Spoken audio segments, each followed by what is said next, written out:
Kaya, daan-daang mga biker ang papunta ngayon sa Dearborn, Michigan para paalalahanan ang sentro ng Islamismo sa Amerika na nananana. Hindi yan uubra. At syempre, pinamumunuan ito ng kontrobersyal na si Jamie Lang na mahilig gumawa ng mga content na siguradong papanoorin ng mga tao. Nasa planet lang mga biker! Narito na ang mga Viper!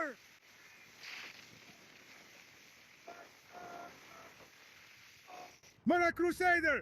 Sumulong tungo sa tagumpay! Sumulong tungo sa tagumpay. Dito mo maaring makipagkita sa mga biker na ito. At narito ang isang biker na nagsasabi ng totoo tungkol sa nangyayari talaga. Paparating na ba sila? At hindi ko na kailangang sabihin, medyo natatakot ang mga tao sa Michigan. O pwede ring sabihing, medyo kinakabahan ang mga Islamistang alkalde ng Michigan tungkol dito. At syempre, meron tayong mga hangal at mababang IQ na Kristiyano ngayon na talagang iniisip na maganda ang Islamipikasyon ng Dearborn. Pag-uusapan natin yan mamaya. Tingnan muna natin ang nangyayari. At Kamu, bakit sila pumupunta roon? Yan ang pag-uusapan natin ngayon dahil may malaking chismis na kumakalat sa komunidad ng mga nagmomotorsiklo tungkol sa Dearborn, Michigan. Kaya ikukwento ko sa inyo kung anong nangyayari at ang ilang katotohanan tungkol sa kung totoo nga bang umaalis sa mga biker mula Sturgis papuntang Dearborn. Bakit nga ba may mga biker na pupunta sa Dearborn? At ilan sa mga bagay na medyo gawa-gawa lang sa kwentong ito. Ibabahagi ko rin ang opinion ko habang nagkukwento at gusto ko ring marinig ang sa inyo kahit ano pa yon. Tara, simulan na natin. Bakit nga ba Dearborn, Michigan? Okay, una sa lahat, balikan natin ang ikalawa ng Agosto. Dito ginanap ng lungsod ang taunang pagdiriwang ng Arbaen. May kinalaman ito sa mga Shia Muslim. Okay, may mga taong dumating doon. Isa sa mga kontra-protester na nandoon ay nauwi sa pag-atake sa kanya. Ang pangalan niya ay Jake Lang. Kumpirmado ito. Kaya si Jake Lang at isang kapwa-pastor ay nagpasya na magdaos ng isang araw ng Kristiyanong pagdiriwang. Sige, naka-schedule ito sa ikalabing-walo ng Agosto. Ngayon, matatapos ang Sturgis sa Agosto 16, kaya halos sakto ang petsa nito. Pero malinaw na hindi lang iyon ang buong kwento. Inaasahan na mahigit 50,000 katao ang dadalo sa Kristiyanong pagdiriwang na ito at talagang inaanyayahan ng mga biker na dumalo. Sa katunayan, isa sa mga pastor na nag-oorganisa nito ay nanawagan sa mga biker, mga club at mga presidente nila na pumunta. At tingnan mo, Ibig ko sabihin, matagal na nating pinag-uusapan na kung magpapatuloy ang pag-takeover ng mga Islamist sa ganitong paraan at hindi ito pipigilan ng gobyerno. Sa paraan na hindi nila ito pinipigilan, magkakaroon ng, hindi ko masasabi na aabot sa digmaang sibil, pero magkakaroon ng matinding paglaban mula sa mga relihiyosong ideolohiya na ayaw masakop ng mga Islamist. talagang may karapatan silang gawin ito. Sa tingin ko, hindi ito isang uri ng pananakot gaya ng sinasabi ng iba. Pero tingnan mo, alam mo, 1,000 motorsiklo ang sabay-sabay na bumabagtas sa Main Street o bigla silang sumulpot, alam mo, kung saan man gaganapin ang event na ito. Sa tingin ko nga, inilipat pa nila ito dahil inaasahan na mas malaki ang dadalo. At kaya, alam mo, talagang ramdam mo ang presensya ng mga motorsiklo yon. O Oo, totoo yan. At sa tingin ko, makatarungan lang sabihin na baka medyo manginig ang mga Islamistang sanay at komportableng tahimik lang na sumakop. At ngayon, meron kang grupo ng malalaking lalaki na hindi umatras sa pagkatanggol ng kanilang mga pinapahalagahan, nagpapakita kung ano talaga ang ipinaglalaban ng Amerika. Medyo nakakabaliw yon. magdala ka ng 100 random na tao. O kahit 1,000 random na tao, di ba? Pwedeng mawala ang mga tao sa dami ng tao.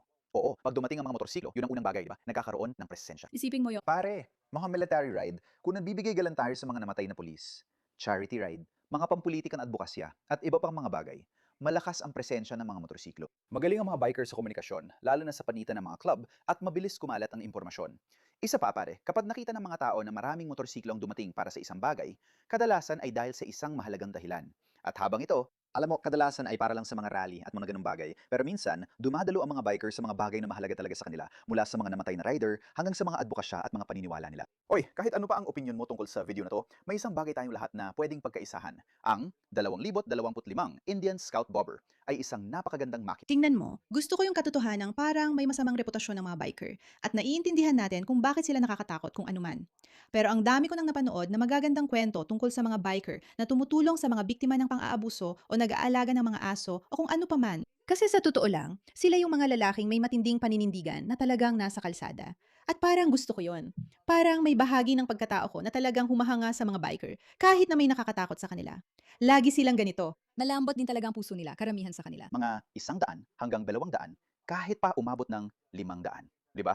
Ang laki ng tsansa mong manalo ng isang napakaastig na premyo. Kaya simple lang ang mga patakaran dito. Isang link lang sa description box nito. Ngayon, ilang oras na lang hanggang hating gabi Pacific Standard Time. Sa Michigan, di pa natin alam kung ilan talaga. Alam lang natin na magkakaroon ng malaking pagtitipon at alam natin na mahalagang dahilan para sa maraming tao kaya sila pupunta. Pero Ano na ngayon? Ano na ba talaga mga tao?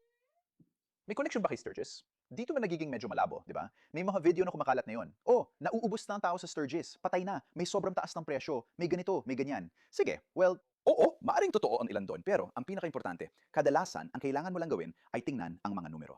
Hindi mo na kailangan pumunta sa Sturgis. Yung huling bahagi ng Sturgis ay halos palaging mas kaunti ang tao kaysa sa unang linggo ng rally. At ganun lang talaga. Hindi ko alam kung anong Sturgis. May nakakaalam ba? Sabihin niyo sa akin sa mga komento. Tama. Isa pa, kahit sa mga taon ng anibersaryo kung kailan pinakamataas ang attendance, yung huling linggo o huling weekend ay palaging pinakamababa ang bilang ng tao. Maraming tao ang pumupunta sa ikalawang linggo dahil mas kaunti ang tao, pero naranasan pa rin nila ang Sturgis. At ayon sa naririnig ko, makakakuha ka ng magagandang deals kasi sinusubukan ng mga vendor na ubusin ang mga paninda nila. Siguro, nakadepende talaga sa gusto mong gawin, di ba? Inaakala Kung kong ang parang Main isang Street, malaking event para sa mga biker ito. alam mo yon kung nightlife ang trip mo. Yung unang linggo ang dapat mong puntahan. Pero kung mas gusto mong pagmamaneho o ayaw mo na masyadong maraming tao, baka yung ikalawang bahagi ang para sa'yo. Pero kadalasan, ganun na nakikita mo. Ngayon, ako, hindi ko Sige, masasabi pasensya na sa'yo. mga kaibigan. Kilala niyo naman ako. Kailangan kong alamin kung ano ang Sturgis. Alam mo, hindi ko naisulat ng tama ang Sturgis. Isa itong lungsod sa kalurang South Dakota. Ang Sturgis Motorcycle Museum and Hall of Fame ay kilala sa matagal ng Sturgis Motorcycle Rally ng lungsod at dito matatagpuan ang mga lumang modelo ng motorsiklo. Sige, kaya pala malaking rally ito sa lugar na ito sa South Dakota. At oo, natapat ito sa event na ito. Sige, walang anuman. Hindi naman sa walang mga biker na umalis mula Sturgis papuntang Dearborn, tama ba? Tulad ng sinabi ko, tugma talagang timing, pero hindi ko alam kung merong parang malaking pag-alis mula Sturgis na diretsyo papuntang Dearborn, Michigan. Sa kabilang banda, alam mo na, may mga nagsasabing meron. Sige, yun ang konteksto, yun ang konteksto. Hindi na natin papasukin ang mga detalye ng totoong nangyayari. Gusto kong panuorin ang video na ito kasi talagang nakakainis itong video na ito para sa akin. Hindi ako makapaniwala na gagawa talaga ako ng video tungkol dito. Pero kung walang ibang gusto magsalita, ako lang gagawa. Ang plano namin na Jake lang at ang kulto niya na gawin bukas sa Dearborn, Michigan ay talagang nakakadire. Kamusta? Ang pangalan ko ay Callen Perskedin. Ako ay isang 18 taong gulang na bata mula Dearborn, Michigan. Kakagraduate ko lang mula Edsel Ford High School at ako ay isang Kristiyano. Nagsusuot ako ng krus sa leeg ko araw-araw. Manitatu ako ni San Christopher at Jesus sa noo ko. At buong buhay ko ay sa Dearborn, Michigan na ako nakatira. Dito rin sa Dearborn, Michigan ako, palagi nagsisimba buong buhay ko. Ngayon, kung hindi mo pa naririnig ang nangyayari, may balak si Jake lang na parang Christian takeover dito sa lungsod ng Dearborn. Pero ang hindi alam ng mga tulad ni Jake lang ay hindi na ito bago. Matagal na magkasama namumuhay ang mga Kristiyano at Muslim dito sa lungsod. At ang mga Muslim ay nandito na simula pa noong naalala ko. Simula pa noong naalala ng mga pamilya nila. At wala namang problema doon. At hindi kailangan ng lungsod na ito ng panliligtas. Sa totoo lang, umuunlad ang lungsod na yon. At kung napunta ka na sa Dearborn kakailan, alam mo kung ano ang tinutukoy ko. Sa tingin ko, ang iniisip ni na Jake lang at ang mga kasama niya ay inaapi kaming mga Kristiyano ng aming mga kapitbahay na Muslim. At hindi yun totoo. Sa lahat ng taon ng paninirahan ko sa lungsod, hindi pa ako kailanman nakatanggap ng batikos o inatake dahil Kristiyano ako. Masasabi ko pa nga na ang paaralan ko ay punong-puno ng mga Arabo at mga Muslim. Magkaibang bagay yon, huwag niyo may pagkamali. At karamihan sa mga kaibigan ko, halos lahat na kaibigan ko ay Muslim. At wala namang masama doon. At minsan hindi nila ako pinuna dahil Kristiyano ako. Para sa akin, ang tanging sumasakop sa Dearborn, Michigan ay ang Yummy Coffee Houses. Dahil bakit nga ba may 7 magkakaibang masarap na coffee house sa Michigan? Pinapangako ko sa inyo, wala ni isa sa lungsod na aktibong sinusubukang baguhin ang pamamalakad ng Amerika o ang mga prinsipyo ng Amerika o sinusubukang baguhin ang konstitusyon o ang mga batas o kahit ano paman. Walang Sharia law sa Dearborn. Kung meron man, hindi siguro ako nandito. At pinapangako ko sa inyo, kung pupunta kayo sa Dearborn, makikilala niyo ang ilan sa pinakamabait na tao na makikilala na dito sa lungsod. Ang mga tao dito ay sobrang bait at mapagbigay, maliban lang kapag nagmamaneho ka sa Ford Road. Kaya bukod sa Grace Shawarma at tape, hindi ko iniisip na may sumasakop sa Dearborn. Kung talagang gusto niyo magbago ito, sana napakita na kayo, 60 taon na ang nakalipas. Pero nandito tayo ngayon. Para sa lahat ng mga Kristiyano at mga Muslim kong kapatid na nanonood ng video na ito at nakatira sa Dearborn, ipagpatuloy niyo lang ang ginagawa niyo dahil umuunlad ang lungsod at ang kultura at kapaligiran dito ay talagang kamangha-mangha. Alam mo ba kung bakit ako naiinis dito? Naiinis ako dahil alam kong iyon ang karanasan niya. Alam kong ang karanasan niya ay yung tinatanggap siya at nakakapamuhay siya roon. At alam mo kung bakit ganon? Dahil yan mismo ang ginagawa ng mga Islamista. Kapag dumating sila, hindi sila agad nanggugulo sa simula. Madalas, kung sila yung mas matatalino, hindi natin pinag-uusapan dito yung mga mananakop, okay? Pumapasok sila at nakikibagay lang, magiliw sila, tapos unti-unti nilang kinukuha ang kontrol hanggang wala ka nang magawa. Yan mismo ang estratehiya na ginagamit nila. Siyempre, maraming estratehiya. Sa ibang lugar, sinusubukan lang nilang paramihin ang kanilang lahi. Sa ibang lugar, pumapasok sila at literal na sinasakop ang lugar gamit ang milyon-milyong migrante. At sa ibang lugar, dahan-dahan lang silang pumapasok at binabago ang kultura. At itong kawawang bata ay puno ng kaba at pagkalito. At heto siya, sinusubukang ipaliwanag sa mga tao kung gaano ito kaganda.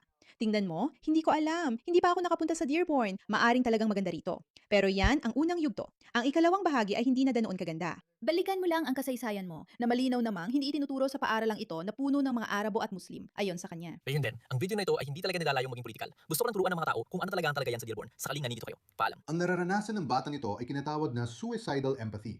Ngayon, may mga kaibigan siyang Muslim. Sinasabi niyang namumuhay ng magkasama ang mga Muslim. Isa siyang Kristiyano. At bilang isang Kristiyano, magiging bukas siya sa iba't ibang kultura at iba't ibang relihiyon.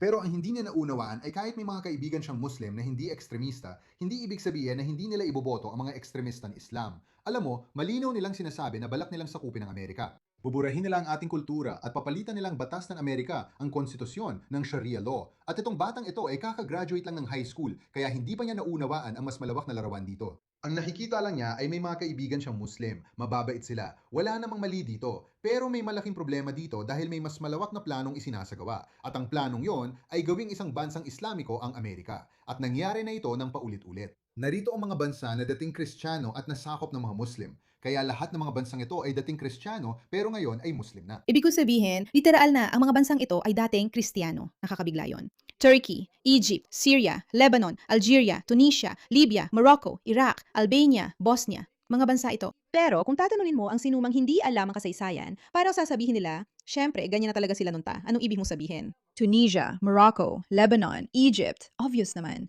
At parang noong unang panahon, Kristiyano ang mga lugar na ito. At ano mayon? Noong unang panahon, Kristiyano rin ang Amerika. At pareho lang ang taktika. Hello, hello! Ibig kong sabihin, may dahilan kung bakit natatakot ang alkalde ng Dearborn dito. Manipis ang linya sa pagitan ng malayang pananalita at pagpapatupad. Mga bagay na ganyan. Pero sa kasama ang palad, mas madalas kaysa hindi, ang hate speech ay protektado rin bilang malayang pananalita. Ako, ipapasa ko ang tanong na yan at idudulog ito sa ating Attorney General para malaman kung ano ang gagawin niya sa kanyang hate crimes unit. Para malaman kung may anumang pwedeng ipataw laban sa mga nanggugulo at mga provokador na paulit-ulit na pumupunta dito sa Dearborn. At masasabi ko, hindi ito ang huling beses na masasangkot dito si Ginong Lang. Sige, Natatakot siyang humarap sa korte mamaya na yung... natatakot siya sa nangyayari kay Jake Lang. Gusto ko lang maging malinaw. Gusto kong ipahayag ang aking posisyon. Hindi ko gusto si Jake Lang at hindi ko gusto ang mga taktika niya at hindi lang basta ganoon ang tingin ko sa kanya. Sumasang-ayon din talaga ako sa alkalde ng Dearborn. Isa siyang manggugulo at ginagawa niya ito para sa views at para magpahayag ng punto. At talagang hindi ako sang-ayon sa paraan niya ng paggawa ng mga bagay. At hindi ko gusto ang ideya ng isang napakalaking rally at adbenpe. Hindi ito isang bagay na ipagdiriwan ko. Sa tingin ko, ang mga ganitong bagay ay may malaking posibilidad na magdulot ng pinsala at panganib at hindi ako pabor dito. Pero kasabay niyan, ang katotohanan na hindi ko gusto si Jake Lang ay hindi ibig sabihin na hindi ako sang-ayon. Kailangan talagang may tumutol sa mga taong ito. Kailangang mapigilan ang pag-take over ng mga Islamist at pati na rin ang mga mababang IQ na individual na sumusuporta at nagpapalakas dito ay kailangang mapigilan din. Kaya kung pupunta ang mga bikers sa Dearborn, hayaan ang mga biker na pumunta. Hayaan silang pumunta. Hindi sa marahas na paraan, pero hayaan silang pumunta. At ipaalala sa Amerika na hindi lang basta-basta kayong masasakop tulad ng nangyari sa Turkey, Algeria, Morocco, Egypt at iba pa. Maraming salamat sa inyong atensyon sa usaping ito.